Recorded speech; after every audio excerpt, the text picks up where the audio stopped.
ஒரு கணவனுக்கு ஒரு ஆசை, மனைவி கையால் ஊட்டிவிட்டு சாப்பிட வேண்டும் என்று. இந்த திருமணம் ஆன புதுசில் அவருக்கு ஏற்பட்ட ஆசையாக இருக்கும். சில நேரங்களில் மனைவி கையால் ஊட்டி விட்டு சாப்பிடணும். எத்தனை பேர் இன்றைக்கி ஊட்டி விட்டு சாப்பிட்றாங்கன்னு தெரியலை. ஆனால் இங்கே தடையாக இருந்தது மாப்பிள்ளையுடைய அம்மா. எப்பவும் வீட்டில் இருந்தால் எப்படி மனைவி வந்து ஊட்டி விட முடியும்? இவங்க எதிர்பார்த்துக்கிட்டே இருந்தாங்க, என்னைக்காவது அம்மா வெளியே போனால் அன்னைக்கு பார்த்துடலான்னு.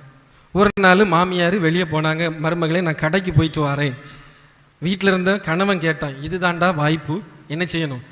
ஓடி போய் மனைவி கையால் சாப்பிடணும். மனைவிட்ட போய் சொன்னான், எனக்கு கொஞ்சம் இன்னைக்காவது ஊட்டி விடு, அம்மா வெளியே போயிட்டாங்க. மனைவி ஓடி கிச்சனுக்கு போனான். அங்கே சமையல் ஒன்றுமே நடக்கலை. கிச்சனில் வெறும் பாத்திரங்கள் மட்டும் இருந்துச்சு. ஐயே என்ன பண்ண? அப்போது தான் அந்த கிச்சனில் ஒரு பாத்திரத்தில் கொஞ்சம் கஞ்சி இருந்துச்சு, பழங்கஞ்சி இருந்துச்சு. என்னங்க வெறும் பழங்கஞ்சி மட்டும்தாங்க இருக்குது அப்படின்னு சொல்ல, போதும் அதுவே போதும் அப்படின்னு சொல்லி இவள் ஊட்டி விட அவன் வாங்கி சாப்பிட ஒவ்வொரு முறையும் அமிர்தம் போல இருக்குது.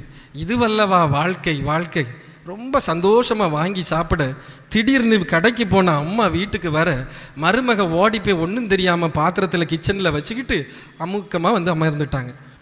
கடையில் போய் அம்மா வீட்டுக்குள்ளே வந்துக்கிட்டு வீட்டில் இருக்கிற அந்த பாத்திரத்தை அங்கெங்கேம்மா தேடிட்டு இருக்கிறாங்க. அப்போ மருமக மெதுவாக உள்ளே வந்து கேட்குறான், என்ன மாமி தேடுறீங்க அப்படின்னு. அப்போ அந்த அம்மா சொன்னாங்க, வேறு ஒன்றும் இல்லைம்மா, மாட்டுக்கு வைக்க கொஞ்சம் பருத்தி கொட்டையை நனைய வச்சுருந்தேன், அந்த பாத்திரத்தை காணலை அப்படின்னு.